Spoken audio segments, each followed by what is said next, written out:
Welcome once again to episode number 2 on the Bipolar Ambassador channel. This is John Jalango, ready to fill you in and give you more information on today's topic. Now, I noticed that on my first video, I was kind of lengthy and I went into detail, but that's because I wanted to just, give a deep insight on the topic and because people feel very shameful about the situation, and I just wanted to bring that to light. So, today's topic is hospitals and hospitalizations. Now, I, for one, have been hospitalized a numerous amount of times. I would say, let's say, maybe 13 times to 15 times since I got this condition or since my diagnosis. Now, my first hospitalization, I'd just like to tell you just about the African hospitals. Now, I know many people are thinking probably they were witch doctors and they were little Sangoma men who were playing with fly whisks and talking about stuff like that. No, that's not the case. The country I come from is a very developed country. The country is Kenya. I was born in Kenya. And at the time, they still didn't know what was wrong with me. They still didn't know if it was schizophrenia or if it was, you know, some form of mental illness. They still didn't know what the reason why I was acting out, why that was happening. So the hospital that I went to was called Avenue Hospital, very good hospital in the city of Nairobi. And I was in such a manic state that I had two army military men who had AK-47s who had to escort me into the hospital because I was really, off the wall. I needed to be in a straitjacket or something like that. But at the time, the nurses were good. But I remember since they didn't know what I was going through or what to diagnose me with, they gave me medicines that had a lot of side effects that would kind of numb my tongue and I wouldn't be able to speak properly. And that's just one of the big differences that I noticed about the hospitals back in Africa, is that they still didn't have the adequate medication. They, first of all, they didn't have a proper diagnosis for me, and so the medication wasn't working.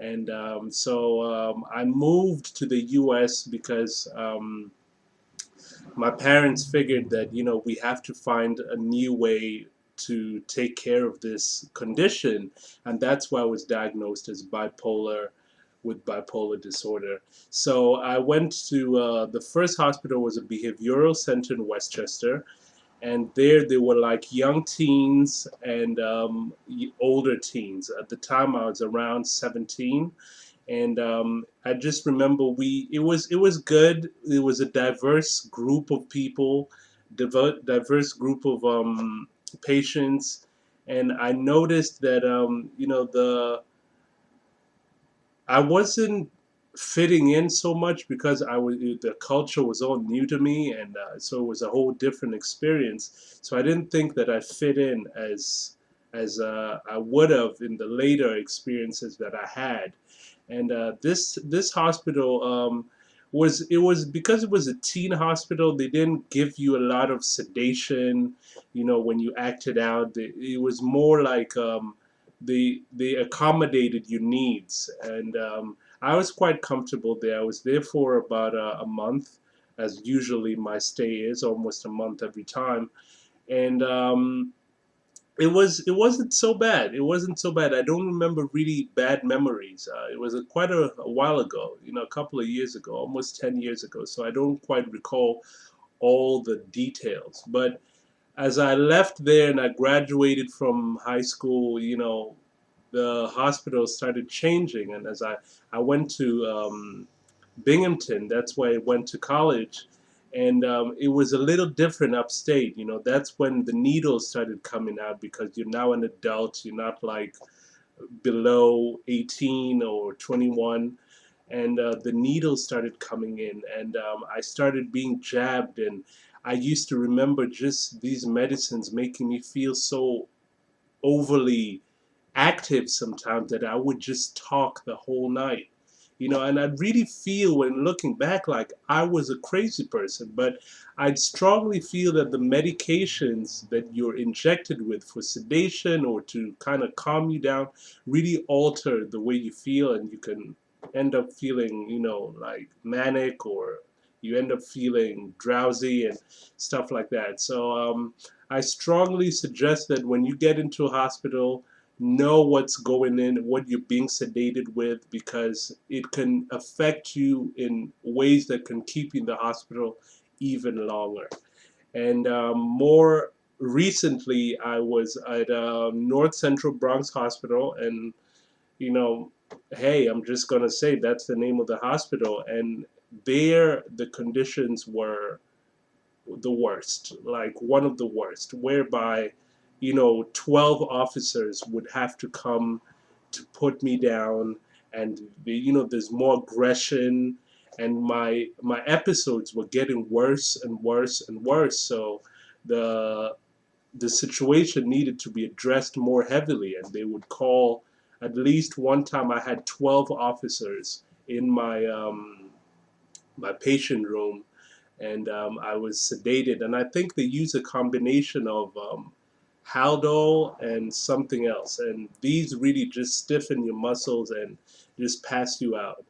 And I'd really like to hear from you guys and just share your hospital experiences, because I've been in quite a few. I've been in some hospitals where they were literal. This is New York City, rats just roaming through the hospitals, and I've been to the finer hospitals where, such as Columbia Presbyterian, which was excellent because they gave me a good medical team.